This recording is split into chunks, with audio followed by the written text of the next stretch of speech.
భగవద్గీత గీతా మకరందం 16 అధ్యాయం 21వ శ్లోకం. త్రివిధం నరకశీఘ్రం ద్వారం నాశనమాత్మన కామక్రోధాంతద్ధ లోభస్త స్మా దేవతత్తయం త్యజేత్. కామము, క్రోధము, లోభము అను ఈ మూడు విధములుగా నరకము ద్వారా ఇవి తనకు జీవునకు నాశనం కలుగ చేయను. కాబట్టి ఈ మూడిటికి విడనాడవలను. లేక కామము, క్రోధము, లోభము అని మూడు విధములవి ఈ అను సంపద నరకమునకు ద్వారం అని చెప్పవచ్చు. నరకమునకు ద్వారములు వంటివి ఏవని చెప్పబడినది అనగా అవి కలవారికి నరకము ద్వారా తెరవబడినట్లేని అర్థము. ఆ మూడు మార్గములు లేని వారికి ఆ ద్వారము మూయబడి ఉండుట వలన ఇక వారికి నరక ప్రవేశము లేనే లేదని చెప్పవచ్చు. నీచ జన్మము నాద దుఃఖ పరలను అనుభవించుచుండుననియు తెలిపాను.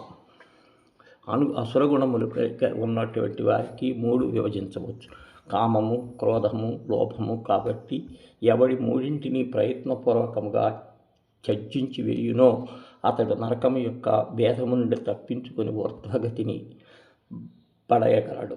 ఈ కామక్రోధ లోభాచ రూప ప్రయత్నములను హరించునుండినచో అచిరకాలంలోనూ నరకములకు దుఃఖములై పరమ శ్రేయమును నొందగలుగుతారు. ప్రతివారు వారి హృదయములు చక్కగా పరిశోధించుకొని ఈ కామ, క్రోధ, లోభములను ముగ్గురు దొంగలను కనిపెట్టి వివేకాదులను సహాయం వారికి దూరముగా పోగొట్టవలెను.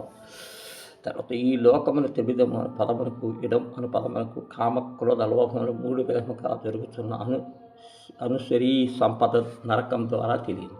నరకముకి ఎన్ని ద్వారములు అనియు? 3: కామము, క్రోధము, లోభము. కామ అతుల వలన జీవులకు కలుగు హాని ఏమి?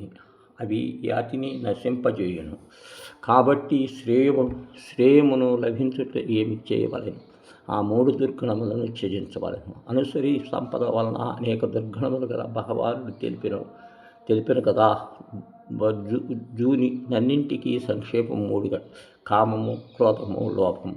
ఈ కామాదులను తొలగించుకుని వారు పర శ్రేయమును పొందునని సెలవిస్తున్నాడు.